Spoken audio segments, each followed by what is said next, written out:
Hello, Fearless Gamers! Matt here for Fearless Games, and today I'm going to be talking about an alternate paint brand to Citadel paints. Now, a lot of people out there do use Citadel paints, even for different games like Infinity and Flames at War, War Machine, and stuff like that. And that's a really cool paint company. It's fairly relatively available for everybody.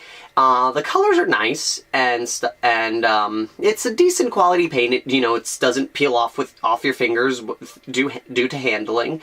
And all in all, I think it's a very good product. It's primarily my paint of choice when painting miniatures. But for a lot of people, Games Workshop paint isn't that good. And comparatively to other brands out there, they're most likely right. It's not the best paint line in the world out there. There are some better paints that are available. And also, for those who've been sticking with Games Workshop for quite some time, the colors haven't always stand the test of time. Some colors were dropped completely, some were altered so they don't match up with the older Citadel paint line. Like Moot Green is like the closest you're ever going to get back to Striking Scorpion Green, and it's just not the same. And there are also, again, some colors that drop down completely, like Brazen Brass, or Warlock Purple, I think, that hasn't had really a carryover, but I could be wrong. I have to check my conversion chart again. Or Imperial Purple, that's another color that kind of went off and went to the age of the dinosaurs. And it's kind of upsetting. Now, what if you want to try and get something that's fairly similar to those old colors, or you just want to not deal with Citadel paints at all? Well, a lot of people turn to Vallejo, because Vallejo has a large variety of paints. People think they're better, they're thinner, so they're easier to work with without having to thin them all the time, and for all in all, it's a nice high-quality paint. Personally, not a fan of Vallejo at all, but everyone seems to rave about them. I know the Wildcard loves them for their metal colors. They do make a very nice metal line. If you're looking for a really nice, crisp, phenomenal metal color, they're definitely worth a try.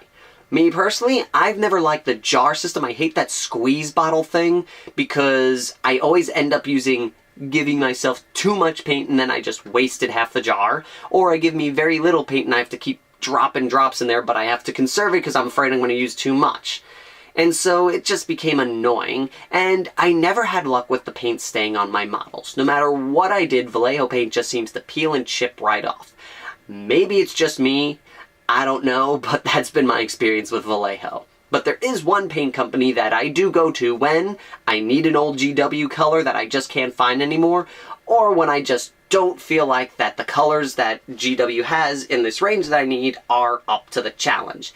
And that is Cote d'Arms from Black Hat Miniatures. Now, Cote d'Arms paint was actually the original Citadel paints from what I understand. The company, Black Hat Miniatures, used to have a chart going, for those of you who remember us as Citadel paints, here's a conversion chart so you know which colors are which.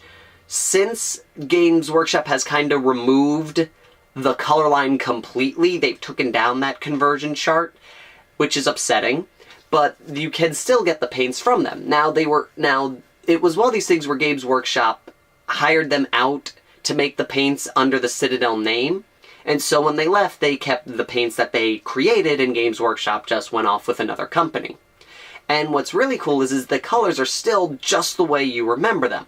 And they still make the flesh wash, the inks, oh my, I am so glad when I found this company, because the red ink was my go-to color for blood effects. And I haven't been able to use it in so long because mine ran out so long ago. They also have, and the colors are just great. They have a whole fantasy line for, say, like Infinity, War Machine, Warhammer, and then they've got a military line for games like Dystopian Wars or Flames of War, because they look better in the old military-esque colors in general. And what's neat about them is their paint is not, I feel like their paint is kept in mind with many War Hobby games in mind, but models as well. So you get a very thin paint, so pretty much I never feel the incentive to have to water down my Cote d'Armes colors because they just seem so thin right off the bat. The jar setup is a lot better designed. The one, like, it takes an effort to get these pop tops open. They are using pop tops, but what I like is the way that the paint jar is designed. The lip on the back is easily accessible, so you don't have to like dip in and end up getting half your brush covered because you couldn't see where the lip piece is, or because of the way the brush had to go in, it touches the side and gets all this paint on it. I've never actually had any paint trail off the side of my brushes from this.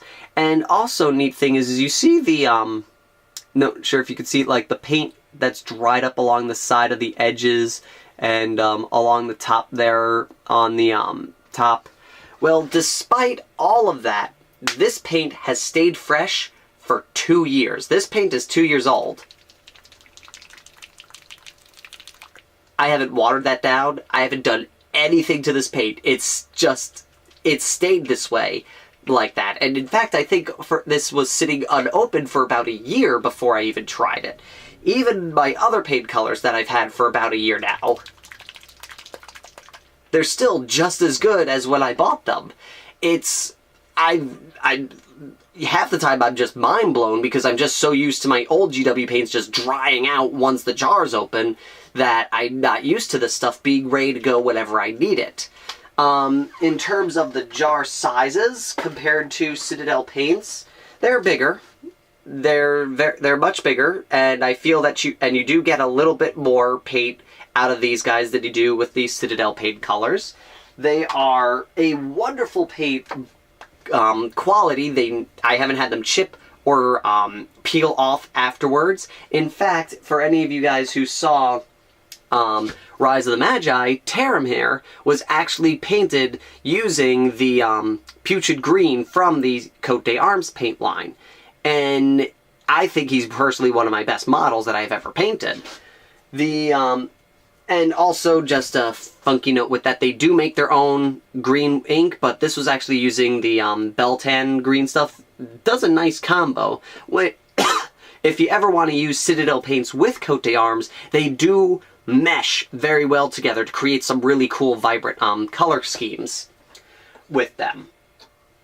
And it's not that more, it is a little bit more expensive if you live in the US because it is a UK company. So I can't speak for anyone who, on the UK end, who has access, a little bit better access to Cote d'Armes than we do.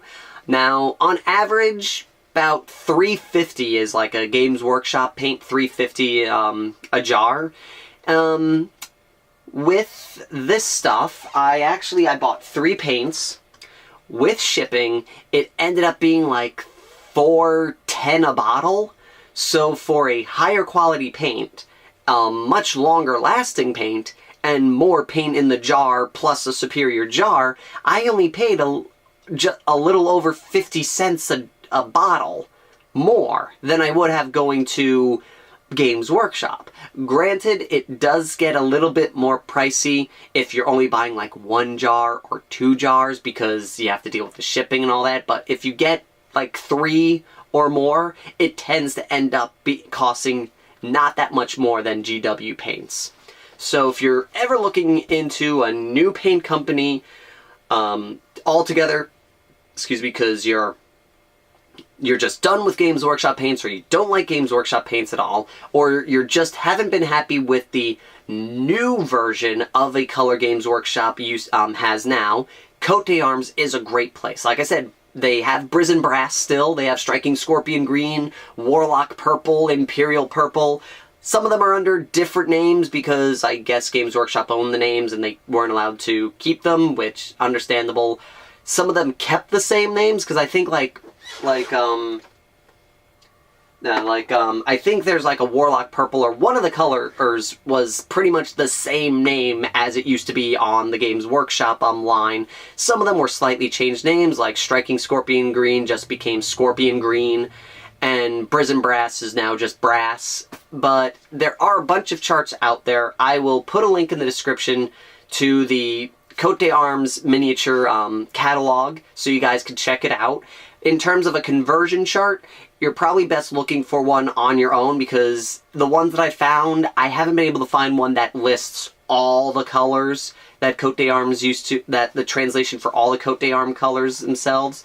But definitely worth a look, worth the price that you're paying, and I haven't looked back since I bought those colors, and I always try to find use of those colors in my schemes. And in fact, there have been a lot of times where I'm like, ooh, I have, ooh, I need this color, wait a minute, I have it in Cote d'Arms, so what's the point? I'm just going to use that one instead. And not a difference. Some of the colors stay spot on to some of the GW new colors, and if you're someone who's had a lot of the old models and have painted a lot of them and just don't want to use the new color paints because you don't want them to look different, then Cote d'Arms is a great place to go to. And that is all really for right now. If you have any comments about your favorite paint that you use, leave a comment in description. We'd love to hear it, and I'm sure a lot of the other viewers would like to hear different options for paint colors as well. And that is all for right now, so thank you all for watching again, and until next time, fearless gamers, take care.